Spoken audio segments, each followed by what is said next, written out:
덥더비를 이야기하는 다양한 시선, 우리는 답답이들입니다.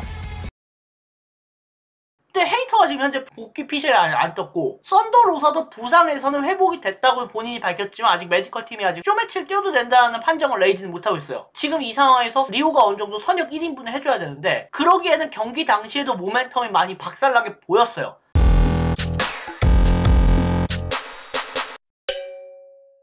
지금부터는 그래서 좀 이 이야기를 좀 해야 될 것 같아요. 그래서 리오의 지금 현재 이 상태가 어떻게 됐나, 케이지 매치 데이터를 좀 보면서 좀 약간 얘기를 하는 게 빠를 것 같아요. 참고로 리오가 알다시피 AEW랑 계약을 했던 것은 출범 초기였었던 2019년이었습니다. 그러니까 그 이전에는 가토무브에서 뛰었었고, 이제 스타덤에서도 잠깐 뛰었어요. 그리고 당연히 DDT에서 뛰었고, AEW에 와서 이후에 이제 스타덤에 가서 38경기, 2020 시즌 병행하면서 DDT에서 1경기, 이거는 캔디랑 같이 했었죠. AEW에서 20년에 초대 챔피언 먹고 8경기, 그리고 챔피언 내려오고 나서 23경기 했고, 일본에 와서 1경기를 했어요. 그리고 나서 제가 보기엔 문제는 2022 시즌이라 보거든요. 브릿 베이커가 리오한테 벨트를 뺏고 2대 챔피언이 되고 나서 오에나트컵이 끝난 직후예요. 그리고 나서 키무라나 트리뷰트 매치 뭐 여기까지는 그러니 합시다. 그 이후부터 제이미 헤이터전 지고요. 23시즌 다크나 저기 램페이지에서 이기고, 그리고 또 토니 스톰한테 옛날에 또 3월에 이기고 나서 2023 시즌에 4월, 정확하게 리오 스카이브랑 뛰던 이때까지는 그럭저럭 23년 저기 4월에 헤이턴의 리오 때까지도 괜찮았긴 해요. 게다가 6월 14일날 잠깐 리오가 쉴 때 전에 매치도 보면은 다크였어요. 그러니까 램페이지 다크로 다크 매치를 편성된 경기였어요. 그리고 나서 12월에 잠깐 6개월 동안 또 전이맨 생활에서 12월에 루비소전 이기고, 그나마 리오 대 사라야전 컨텐더 이기고, 그러고 나서 토니 스톰 대 리오를 졌어요. 근데 문제는 이 6개월 동안 모멘텀이 다 붕 떠버렸다는 거예요. 이 전이 좀 되게 말이 안 돼서 한번 2023 시즌에 데이터를 다시 봤거든요. 그때 정작 리호가 싱가포르 같은 데 가서 경기했던 거 2경기. 뭐 가토무브는 또 여기 일본하고 저쪽 싱가포르 이쪽은 연합이니까 병행사니까 가토무브도 그러니 합시다. 자, 가토무브 포함해서 동남아에서 뛴 경기가 2경기에서 1경기니까 3경기, DDT에서 2경기, 싱가포르에서 1경기. 그러고 나서 2024 시즌에 메탈로님 말대로는 리오도 계약이 2024 시즌에 끝날 거라는 얘기가 있기 때문에 일단은 일본에 또 일본이 신정설 기간이니까 돌아가서 지금 일본에 있는 동안 DDT에서 1경기, 가토무브에서 1경기 이렇게 되었습니다. 그렇게 되면 제가 보기에는 이 상황에서 리오의 모멘텀이 박살난 원인은 좀 크게 말하면 2개예요. 먼저 첫 번째, AEW 제작진들이 홀대 아닌 홀대를 했다. 그러니까 이게 제작진들이 대놓고 홀대를 하는 건 아닐 수도 있어요. 뭐 캔이라든가 따로 뭐 나카자라든가 따로 제작진들 중에 리오를 아는 사람들이 많다 보니까 리오를 제작진 차원에서 홀대했다고 보지는 않아요. 근데 여기 관련해서 추론할 수 있는 거 하나가, 미국 팬들 중에서 리오를 그냥 일부러 소위 이른바 억까라는 좀 극성 팬이 있다는 얘기는 들었어요. 저도 레딧에서. 그러다 보니까 그 극성 팬들 때문에 리오 본인이 미국 활동에 부담을 느껴하거나, 아니면 제작진들 안에서도 리오를 억까하는 제작진이 있다거나, 뭐 아무튼 직간접적으로 뭔가 지금 대접화면에서 푸대접을 받았을 가능성.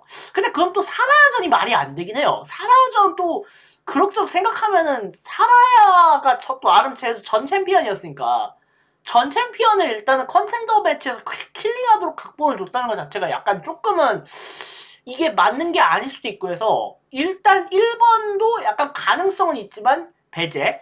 제가 강력하게 보는 2번째 원인은 일본 위민스, 소위 조시 프로의 특징 아닌 특징이기 때문에 그래요. 뭐냐면 하드히팅입니다. 스타덤을 많이 보신 분들은 아실 거예요. 뭐 이오라든가 카이리가 스타덤에 있을 때 경기 영상 등을 보신 분들은 알겠지만, 일본의 위민스는 TJPW도 그렇고 스타덤도 그렇고 똑같이 진짜로 거의 타격을 많이 하도록 해요.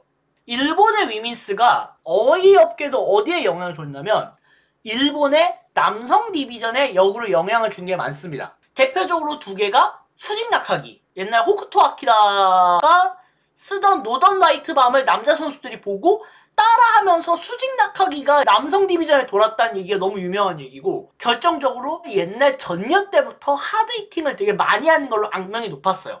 그렇게 하다가 소위 시멘트가 먼저 그거를 일본에선 피스톨이라 부릅니다. 그래서 그런 하드히팅 구조가 이후에 스타덤과 TJPW까지 오면서도 좀 이게 고쳐지지 않았어요. 그래서 전체적으로 스타덤이라든가 TJPW에 보면은 되게 타격기는 정말 살벌하게 탁 때립니다. 이쪽에 스페셜리스트가 몇 명 있었어요. 이호하고 카이리도 워낙 그런 하드히팅에 나는 스페셜리스트기도 했고, DDT 쪽에서는 야마시타 미유가 이런 하드히팅 쪽에는 능해요.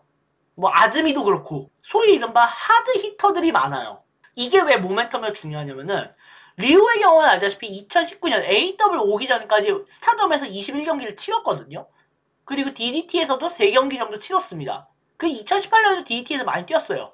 그 말은 이미 벌써 리우의 스타일이 비록 체구가 작기 때문에 하이플라이어는 맞는데 그래도 그 와중에 하드히팅의 버릇을 못 버렸거나 아니면 하드히팅 접수를 많이 하다 보니까 일찍이 몸이 좀 약간 골병 든다고 하죠. 약간 그런 상황이 됐을 가능성이 커요. 어쩌면 시다도 잔부상이 많았다라고 제작진들이 설명하는 거에는 약간 일본 선수들 특유의 약간 이런 고질적인 문제가 좀 있을 수도 있습니다.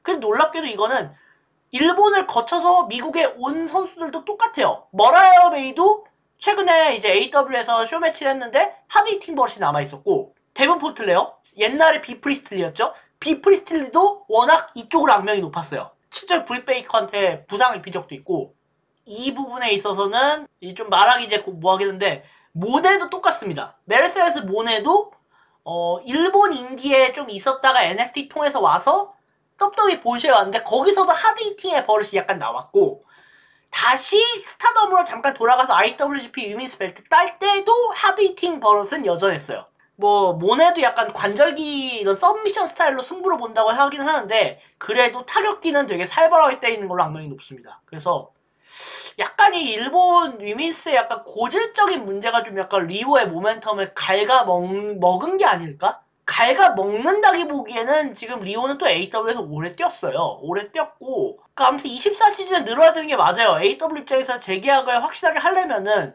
이런 거예요. 각본을 제대로 주던지 아니면 리오가 24시즌에도 미국에서 혹은 일본에서 안정적이게 뛸 수 있는 여건을 만들어주던지, 그게 안 되면 그냥 다시 DDT나 스타덤으로 보내라. 그게 약간 제 입장이에요. 이미 AW에서 5년을 뛰었거든요. 그래서 글쎄요, 미국에서 더 있어야 될지는 모르겠어요. 아무튼 그런 부분에서 좀 모멘텀이 너무 망가지지 않았으면 하는 바람입니다. 저는 그렇게 생각합니다. 예, 그렇게. 이제 이번 주 이제 위워크를 이렇게 좀 이렇게 정리를 해봤는데요. 일단 먼저 첫 번째, 배드뉴스 성진님이 작년 연말 특집 때 오시려고 했는데 개인 사정으로 못 오셔서 대신 성진님이 신년 특집으로 와주시기로 했습니다. 그래서 신년 특집 첫 번째는 이제 좀 임팩트 얘기, 그러니까 TNA로 바뀌었죠, 다시. TNA 얘기를 좀 해보려고 하고요. 두 번째 신년 특집은 원래 지금 메탈러님한테 원래 요청을 드리고는 있는데, 저희도 그렇고, 좀 약간 일정 조율이 좀 애매한 건 사실입니다. 이게 다들 현생이 바쁘니까, 좀 그런 부분에 대해서는 마이크랑이 다시 공지를 할 테니까요. 일단은 첫 번째 신년 특집부터 좀 약간 많이 즐겨주시면 감사하겠습니다. 자, 이번 주도, 이렇게 와장창 냅니다. 자, 이번 주도 와장창!